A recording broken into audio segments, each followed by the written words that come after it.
রাসূল ইসলাম এই ভঙ্গুর সমাজকে, এই রাষ্ট্রকে মেরামত করবেন। এসেই জাতির উদ্দেশ্যে যে কথাটা বলছেন, এই কথাগুলোর কিন্তু অনেক ওজন আছে। এজন্য প্রথমেই বললেন আফশুস সালাম।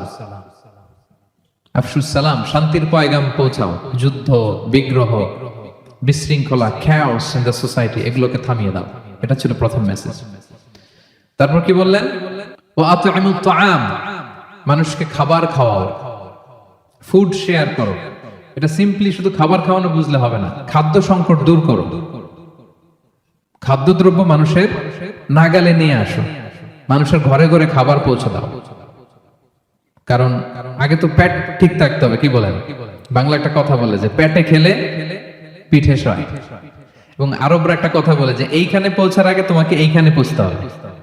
মানে কারো হৃদয়ে পৌঁছতে হলে আগে কোথায় পৌঁছতে হয়? পেটে পৌঁছতে হয়।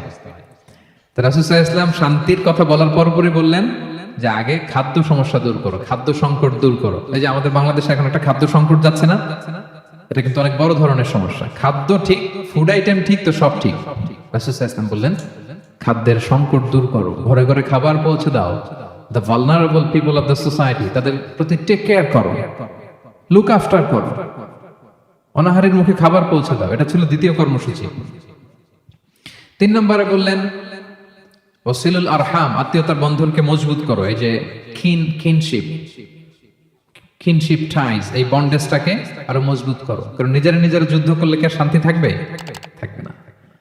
আত্মীয়তার বন্ধনকে মজবুত করো। সব শেষে বললেন নামাজের কথা। আমরা কারোর সাথে দেখা হইলে প্রথমে কি বলি? আগেই বলি নামাজ পড়েন, দাড়িটারে লম্বা করেন, মাথায় একটা টুপি দেন, বোরকা পরেন। এই কঠিন কঠিন কথা বলে আমরা মানুষকে দিন থেকে ভাগাই। তো রাসূল সাল্লাল্লাহু আলাইহি ওয়াসাল্লাম প্রথমে বললেন পিস এস্টাবলিশ করো, এরপরে বললেন ফুড প্রিভিলেজ নিশ্চিত করো। খাবার আছে কিনা প্রত্যেকের পেটে, আগে এটা বলো। ঘরে ঘরে খাবার আছে কিনা, বিত্তশালীরা খাবার পৌঁছে দাও। এরপরে বললেন নিজেরা মারামারি করো না, ডোন্ট কিল ইচ আদার, নিজেদের বন্ডেজটাকে মজবুত রাখো। সব শেষে স্পিরিচুয়াল ডেভেলপমেন্টের কথা বললেন যে এই 3টা তো 4 দফা কর্মসূচির 3টা তো তোমাদের নিজেদের মধ্যে সোশ্যাল এঙ্গেজমেন্ট। এবার হচ্ছে ডিভাইন এঙ্গেজমেন্ট, ডিভাইন পাওয়ারের সাথে নিজেদের সম্পর্ক জুটে দাও। যখন সবাই ঘুমায় তুমি ঘুমিয়ে যেও না, তুমি জায়নামাজ বিছিয়ে সেখানে কান্নার ঝড় তুলো, সেখানে রবের সাথে একটা স্ট্রং অ্যাটাচমেন্ট গড়ে তোলো। রাসূল সাল্লাল্লাহু আলাইহি ওয়াসাল্লাম বললেন 4টা কাজ যে করবে তাদখুলুল জান্নাতা বিসালাম, সহজেই সে আল্লাহর জান্নাতে ঢুকে যাবে।